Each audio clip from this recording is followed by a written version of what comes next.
Damai sejahtera Allah Bapa yang melampaui segala akal, itulah yang memelihara hati dan pikiran saudara sekalian di dalam kasih Kristus Yesus Tuhan kita. Terima kasih Tuhan, tidak lama lagi kami akan mengakhiri tahun gereja ini.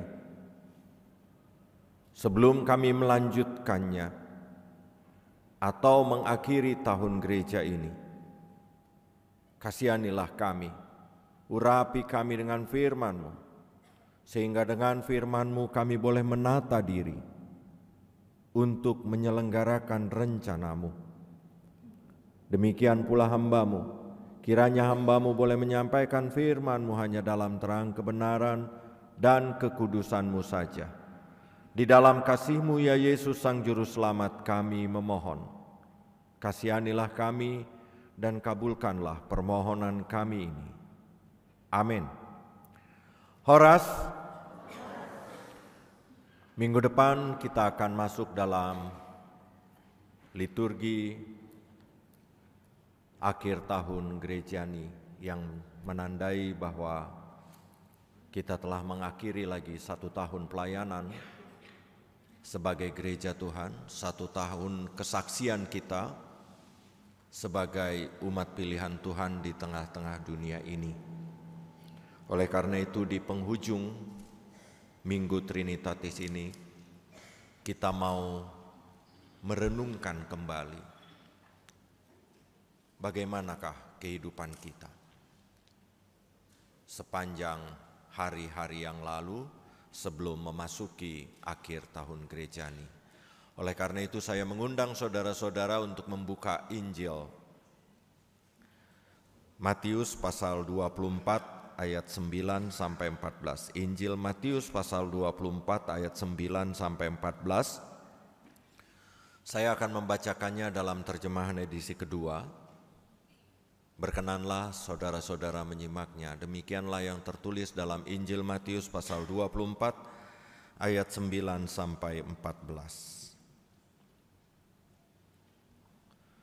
Pada waktu itu kamu akan diserahkan supaya disiksa, dan kamu akan dibunuh, dan akan dibenci semua bangsa oleh karena namaku. Banyak orang akan murtad, dan mereka akan saling menyerahkan dan saling membenci. Banyak nabi palsu akan muncul dan menyesatkan banyak orang. Karena kedurhakaan makin bertambah, kasih kebanyakan orang akan menjadi dingin. Namun, orang yang bertahan sampai pada kesudahannya akan diselamatkan. Injil kerajaan ini akan diberitakan di seluruh dunia, menjadi kesaksian bagi semua bangsa. Sesudah itu, barulah kesudahan tiba. Saudara-saudara yang saya kasihi di dalam Tuhan Yesus, ada persoalan di dalam kehidupan kita ini yang sama dengan murid-murid Yesus pada masa lalu. Persoalannya adalah ketika mengikut Yesus, murid-murid berpikir tentang keselamatan diri mereka, pribadi-pribadi. Seolah-olah Yesus adalah pemimpin partai. Dan tidak sedikit dari antara mereka menelan kekecewaan. Kalau kita ingat, Yudaslah yang pertama menelan kekecewaan. Karena ternyata Yesus tidak seperti yang diharapkannya, menjadi juru selamat. Yang kedua, saudara-saudara, keselamatan yang sering kita bayangkan adalah sama dengan murid-murid hari ini. Bukankah kita juga begitu? Kita bekerja keras, kita bersekutu dengan orang lain, supaya kita selamat. Contohnya lagi yang nampak ke dalam kehidupan kita adalah ketika ada tetangga kita orang Batak tidak aktif di Parsahutahun dan tidak aktif di Punguan Marga, lantas mereka mengalami kedukaan, sepi yang datang, sedikit yang membantu, kita semua mengatakan bahwa inilah akibatnya. Kalau tidak mau bersekutu dengan orang lain, tidak mau bersosialisasi. Jadi kita ikut organisasi sosial, baik Parsahutahun, Persekutuan Marga, demikian juga bergereja, akhirnya hanya cari keselamatan hari ini. Kalau saya mati besok, ada yang mendirikan tenda, ada yang siapkan sarapan untuk handai tolan yang datang, ada yang ngangkat peti jenazah saya ke kuburan dan seterusnya. Itu yang kita pikirkan. Dan gereja kita juga ditantang untuk berbuat hal yang sama. Tetapi hari ini kita semua mau disadarkan. Seperti yang disampaikan oleh Yesus dalam Injil Matius ini, katanya dalam ayat 9, pada waktu itu, waktu yang mana? Di ayat 8 keterangannya sangat jelas. Dan ayat sebelumnya, ayat 1-8 ada kesusahan-kesusahan yang begitu luar biasa. Dan ayat 8 menuliskan semua itu permulaan penderitaan lahirnya zaman baru.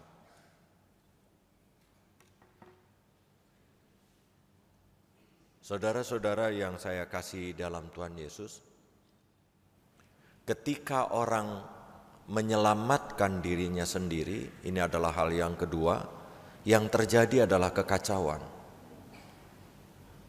Karena kesalahpahaman pada murid-murid, karena kesalahpahaman pada banyak orang, itulah yang membuat kekacauan. Seolah-olah hidup ini berakhir di sini saja, di dunia ini. Oleh karena itu, semua cari selamat sendiri. Yang menarik adalah istilah di dalam kehidupan orang Indonesia dan orang Batak. Dan orang Batak maupun orang Indonesia sebetulnya benci dengan sebuah ilmu atau dua ilmu. Ilmu katak. Ilmu katak adalah tarik diriku ke depan, tendang yang di belakang. Kemudian ilmu yang juga tidak disukai orang Batak adalah marmocak humaliang bogas. Mempertahankan diri sendiri. Itu adalah istilah yang tidak terlalu disukai oleh orang Batak. Makaison api sian tanggurungna, itu juga tidak disukai oleh orang Batak.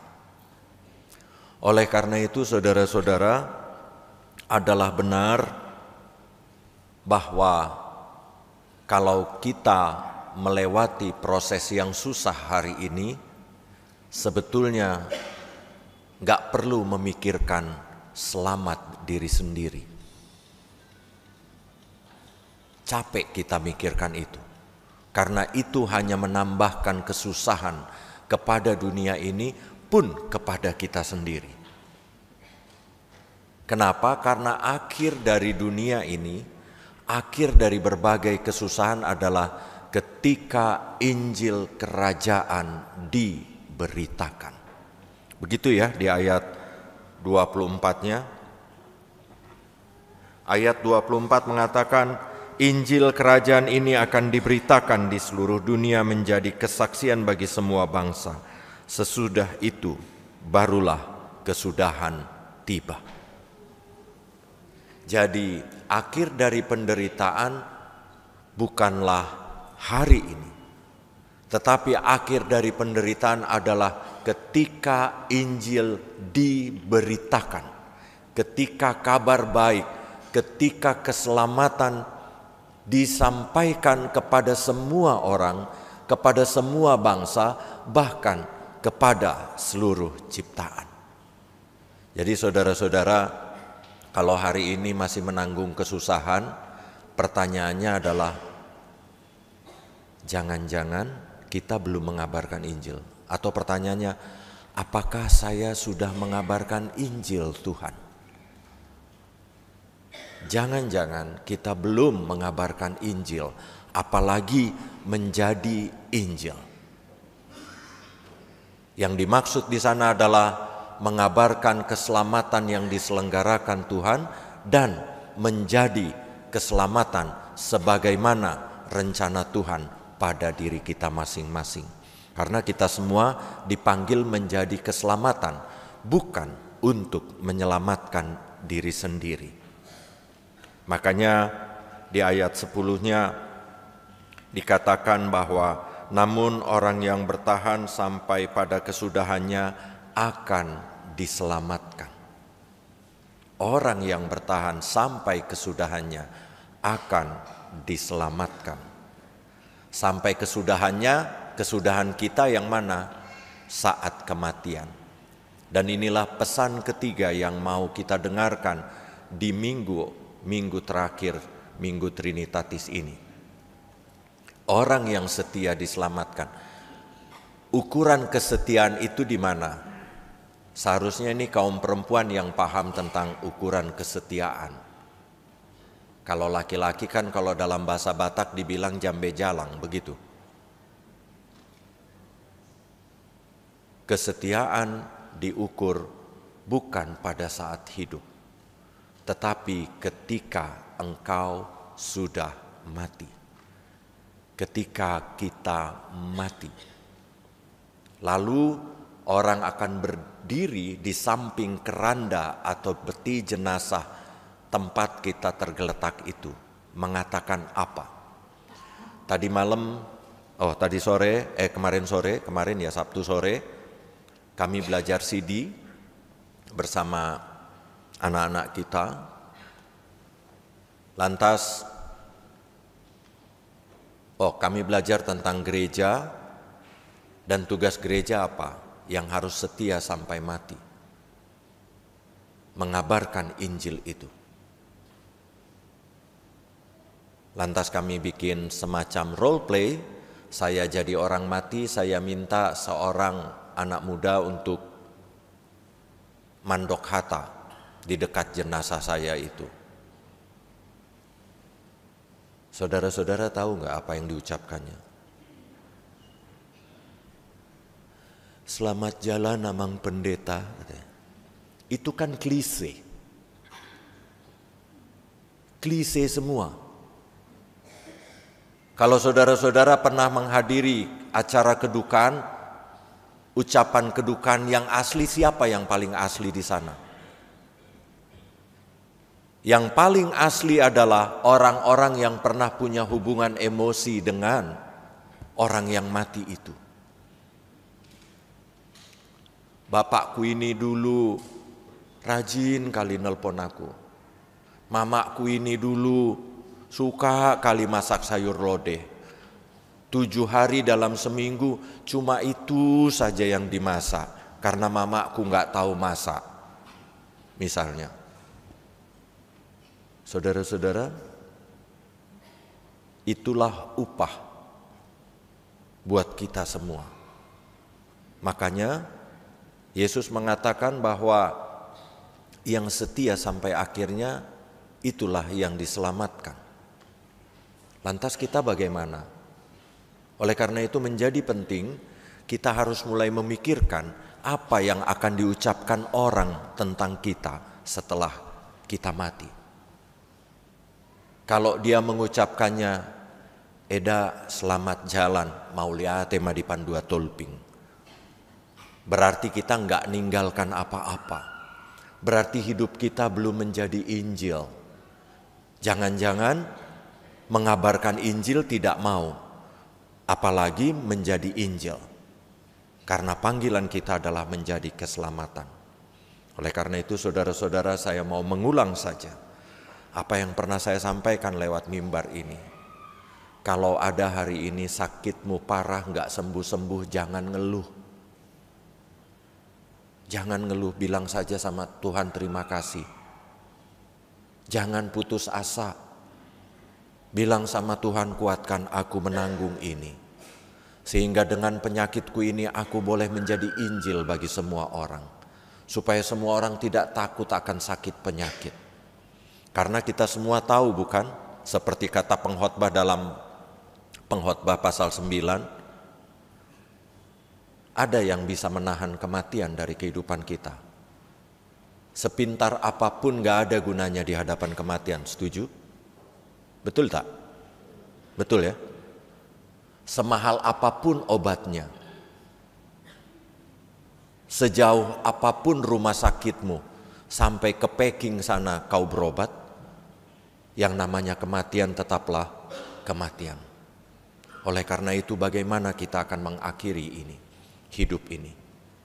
Dan ingatlah, yang setia yang diselamatkan. Kalau kau sakit hanya mengeluh saja, jangan-jangan keluargamu yang nangis, yang tidak nangis pada waktu itu bukan karena habis air matanya, udah males nangis ngelihat kau. Iya loh, hati-hati itu. Kalau rindu dinangisi, tinggalkanlah hal-hal yang baik. Yang kedua, buat mereka-mereka yang merasa dirinya miskin masih, jangan sampai nyolong. Jangan sampai nyolong. Karena buat Tuhan yang penting kau setia. Walaupun kau miskin, kau tetap setia melayani keluargamu. Walaupun kau miskin, kau tetap memuja Tuhanmu. Walaupun kau miskin, tetap rajin di Parsahutahun. Walau kau miskin, tetap rajin ke gereja, tetap rajin bersekutu. Itu sudah menjadi Injil. Jangan lagi permasalahkan kemiskinan. Jangan katakan lagi dangadong hepekku. Ada. Pertanyaannya, mau enggak kau jadi keselamatan buat orang lain? Saya tidak segan mengatakannya. Orang tua-tua kita, sesepuh kita di HKBP se-Resort Serang ini, banyak yang sudah tidak bisa naik lagi ke lantai 2 untuk beribadah, bahkan ke lantai 3. Mau enggak di tahun 2025 kita berkorban menjadi keselamatan buat mereka supaya mereka bisa beribadah ke lantai 2 ini. Tahun depan saya sudah mendorong sintua-sintua di HKBP Serang ini. Mau enggak kita menolong anak-anak kita? Mau enggak kita menyokong saudara-saudara kita yang berduka?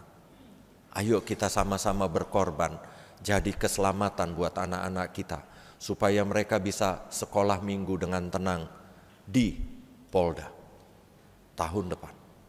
Supaya kalau orang berduka enggak susah lagi cari rumah duka. Supaya bisa senang seperti senangnya kita berpesta di gedung ini. Kuburan buat orang Kristen di Sayre sekarang udah makin sempit, saudara-saudara. Coba tolong pikirkan, mau kemana saudara-saudara ditanam? Loh, kok pada takut? Siapa yang gak akan mati? Kemana mau ditaruh kita ini?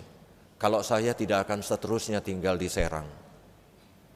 Tapi saudara-saudara yang akan tetap tinggal di Serang, bagaimana kita memperjuangkan ini? Karena ada pileg, pemilihan legislatif di bulan 2, lantas sekarang pemilihan kepala daerah, kita semua berlomba-lomba minta tanah kuburan. Apa pentingnya itu?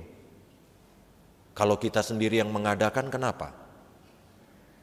Kok gereja Metodis bisa mendirikan Taman Eden di Medan begitu indahnya? Kenapa kita nggak sanggup beli tanah lagi untuk pemakaman dan memperjuangkan itu? Dalam waktu 5 tahun dengan jumlah warga HKBP Serang ini saja, saya yakin kita bisa beli tanah. Saya yakin kita bisa tata sebuah pemakaman yang lebih baik. Atau mungkin saudara-saudara mau bersepakat dengan saya, yuk kalau mati dikremasi. Karena kalau saya sudah pesan sama Inang, kalau saya mati dikremasi ya. Gak usah ketakutan, mana kita rasa lagi panasnya api, bukan? Kok panas api jadi ketakutan, bikin dosa aja berani. Kok sama panas api takut? Harusnya makin berani kita. Kalau enggak kita bikin kuburan, hotel kuburan kan gitu. Kenapa kita enggak mulai perbaiki? Supaya ada yang kita tinggalkan. Yang baik, yang boleh menolong, yang boleh menyelamatkan banyak orang. Jika Tuhan perkenankan kita sampai di penghujung minggu-minggu Trinitatis ini, marilah kita membaharui diri kita. Marilah kita mempersiapkan diri kita untuk menyambut kematian kita masing-masing. Dan ingat satu hal, hanya yang setia boleh selamat dari kematian. Kalau enggak mau tinggal di sayur selama-lamanya dan kepengen ke surga, tinggalkanlah hal-hal baik dalam hidupmu, dalam hidup kita semua. Amin, kita berdoa.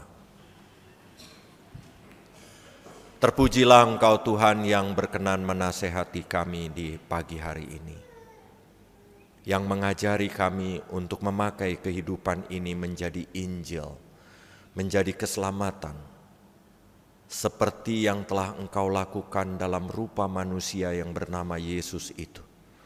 Engkau telah menjadi kabar baik, Engkau telah menjadi kesembuhan, Engkau telah menjadi keselamatan bagi sesamamu manusia.